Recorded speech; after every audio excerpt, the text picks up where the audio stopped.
L'argent fuit toujours là où on ne regarde pas. Imaginez un seau rempli d'eau. Aucune fissure, aucun trou visible. Pourtant, chaque matin, le niveau a baissé.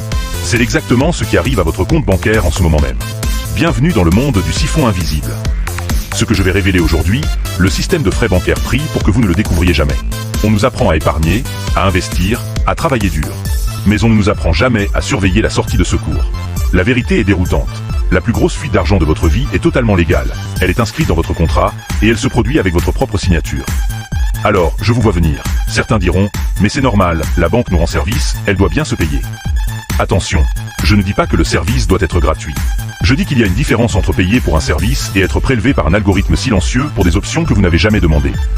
Restez bien avec moi, car dans moins de 3 minutes, je vais vous montrer une ligne précise sur votre relevé que vous lisez mal depuis des années. Elle vous coûte une fortune sans que vous ne receviez jamais d'alerte. Pour comprendre ce siphon, regardons l'histoire de Marc.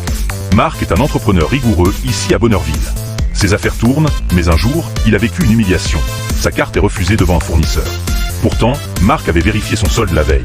Il était positif de 500 000 francs CFA. Où était passé l'argent?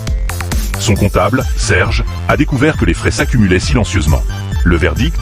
Marc perdait environ 45 000 francs CFA par mois. Dites-moi en commentaire le frais le plus absurde que vous avez déjà vu. Écrivez, moi aussi, si vous avez déjà eu cette sensation de comptes qui font sans raison. Serge a expliqué à Marc une chose fondamentale. Toutes les cibles ne se valent pas. La banque applique des règles différentes selon le compte. D'un côté, votre compte courant. C'est le terrain de jeu préféré des frais. Pourquoi? Parce que c'est votre compte de passage. C'est sur ce compte que tombent les frais de tenue de compte et les commissions d'intervention. C'est une taxe sur votre activité. D'autres me diront, c'est pour ça que je laisse tout sur mon compte d'épargne, là je gagne de l'argent. C'est là que le piège est le plus subtil. Si votre épargne vous rapporte 3,5%, mais que l'inflation est à 5%, vous ne gagnez rien. Vous perdez du pouvoir d'achat. L'astuce de Marc? Garder le strict minimum sur son compte courant et basculer tout le reste en épargne chaque semaine pour affamer la machine à frais du compte courant. Maintenant que vous savez sur quel compte il frappe, regardons comment ils s'y prennent. À ce propos, Marc a identifié 4 méthodes de siphonnage. 1. Le loyer de votre argent. Les frais de tenue de compte. C'est comme payer un parking pour votre voiture dans votre propre garage. La banque prête votre argent pour s'enrichir et vous facture le droit de le leur laisser. La banque exploite surtout les gens silencieux. 2. La double peine. Les commissions d'intervention. C'est le piège préféré de l'algorithme. Vous dépassez de 100 francs, la banque vous facture 8 000 francs de frais de dossier. C'est une amende déguisée en aide. Si vous voyez ces frais sur votre compte, écrivez « moi aussi » en commentaire. 3. Les packs Sérénité. On vous vend des bouquets de services, pour faire simple. La réalité? Vous payez pour 15 options alors que vous n'en utilisez que 2. Marc payait une assurance pour ses clés qu'il avait déjà ailleurs. C'est de la vente forcée élégante. 4. Les dates de valeur. Le siphon mathématique. Vous déposez lundi, il compte mercredi. Vous retirez lundi, c'est débité lundi. Ce décalage de 48 heures permet à la banque de vous facturer des intérêts, des agios, alors que votre argent est physiquement là.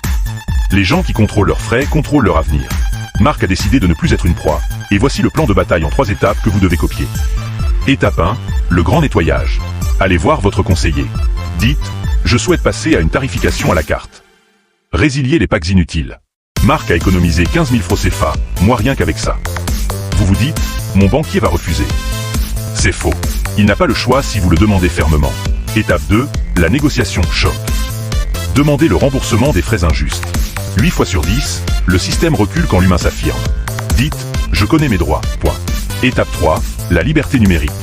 Utilisez les banques en ligne ou la monnaie électronique pour vos transactions courantes. 0 frais de tenue. Gardez le traditionnel pour vos gros projets, mais ne leur laissez plus un centime de frais de gestion inutiles. Car souvenez-vous, l'argent fuit toujours là où on ne regarde pas. Marc a repris le contrôle de ses finances, et aujourd'hui, il dort mieux. Allez vérifier votre relevé maintenant. Prenez une loupe. Mais attention, il y a une chose encore plus grave. Dans la prochaine vidéo, je vous montre la technique limite légale que des banques utilisent pour garder votre argent bloqué plusieurs jours lors d'un virement. Juste pour gagner des intérêts sur votre dos pendant que vous attendez. Vous ne voulez pas rater ça.